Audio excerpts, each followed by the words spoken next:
Hello there! So the holiday season is a mapping event. At the end of every year, a large-scale modding queue is opened where modders from every mode gather together and help out any holiday-themed maps. This map was ranked 3 years ago as part of the Christmas queue. The background has a Christmas tree and some snow, the beatmap skin has snowflakes on it, the storyboard has snow and a cute Santa thing flying around, and the song is a remix of the classic We Wish You a Merry Christmas. Essentially everything ranked through the Christmas queue is something somewhat similar to this. A holiday-themed song paired with holiday-themed visual elements. But does that really make it a holiday-themed map?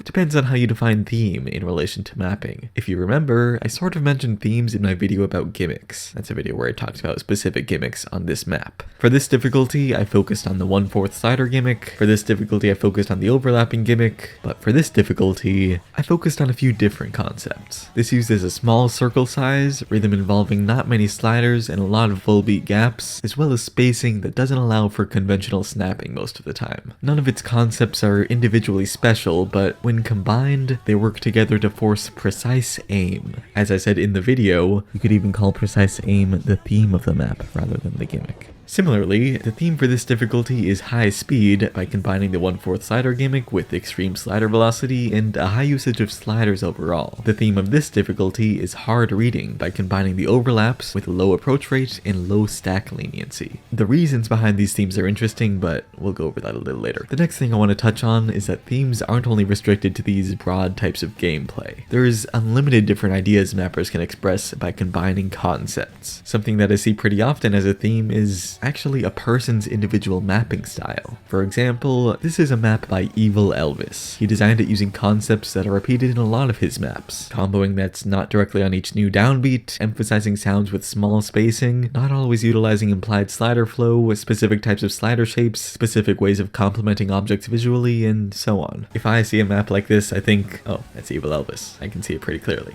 Now, this is one of Handsome's maps. He uses the same type of comboing, the same emphasis, the same flow, the same slider shapes, the same visual composition, and even replicating a few patterns in unmistakably similar ways to Elvis's map. Handsome's map here is intentionally themed around Evil Elvis's mapping style. This is what I'd call a contextually dependent theme. In this case, the context is another mapper, so players wouldn't really understand everything unless they've played enough of Evil Elvis's maps and recognize their trends. While maps like this that are tributes to other mappers are cool, they don't really have as much musical meaning. Like, I could stick this sort of theme on any map and it would be interesting and it wouldn't really be bad, but it's still just a normal map. The most interesting type of contextually dependent themes to me are those reliant on knowing meaning behind the song being mapped. That way, there's reason behind the theme beyond just wanting to map a certain way. To best give an example of this, let's put on our pretentious hats and talk about a visual novel called I Will Start Over Again and Again for You. This is a story about a guy who's given a watch with the ability to turn back time. He repeats time over again and again in order to help save people's lives. In the end, fate prevents him from actually affecting the outcome of events, no matter how hard he tries. It's a pretty classic idea used in a lot of stories, so you've probably seen it before. Here's a map of the opening song to that visual novel, which has a contextually dependent theme relating to its source. In the climax of this song, the mapper used a bunch of overlapping slider bodies. It's not really supposed to get the same sort of hard reading effect as that other map, but rather to express the idea of repetition. Sliders go along the same path again and again. In the next section, there's even more sliders overlapping, and they keep repeating until the end. The last object is the most obvious connection, with slider art clearly meant to replicate the watch in the visual novel. By knowing where the song comes from and how it relates to the map, a player can have a different experience than that of a player who doesn't have any context. This is something I find pretty cool. There's not many maps that attempt to express ideas in this way, but they definitely exist, like this song and map about Undertale, these songs and maps about Kimi no Na wa, and this song and map we went over about Kuroko no Basuke.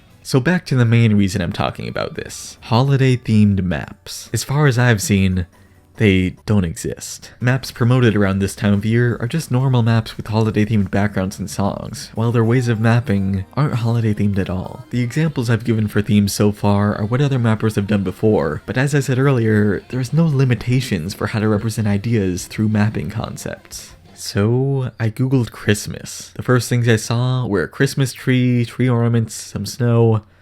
No limitations. right? I started this map in a slow section with objects representing snow on the ground. Combo colors are pretty white, while slider shapes are slightly rounded and near the bottom of the screen. When the music changed and got more intense, I mapped a tree trunk. Combo colors are brown and objects are straight sliders forming points towards the top of the screen. The next section was a chorus of the song, so I decided to map some leaves through green sliders slightly curved outwards and some tree ornaments through extremely curved red sliders on the ends of these green sliders. When the chorus ends and the music dies down, there's a big yellow star on the top of the tree made out of just some slider art. This is, without a doubt, a Christmas tree. It's a silly idea, I know, but it's still a legitimate map with concepts representing changes in the music. Pretty much every normal map that doesn't have a theme does exactly this. The theme here isn't really appropriate for a song like this, which isn't at all related to Christmas, but that's not really the point. I think the way something is mapped should be utilized to have impact beyond what a background and song can provide. When I think of holiday-themed maps, I don't want to think about the ideas behind songs and backgrounds. I want to think about the ideas behind actual maps.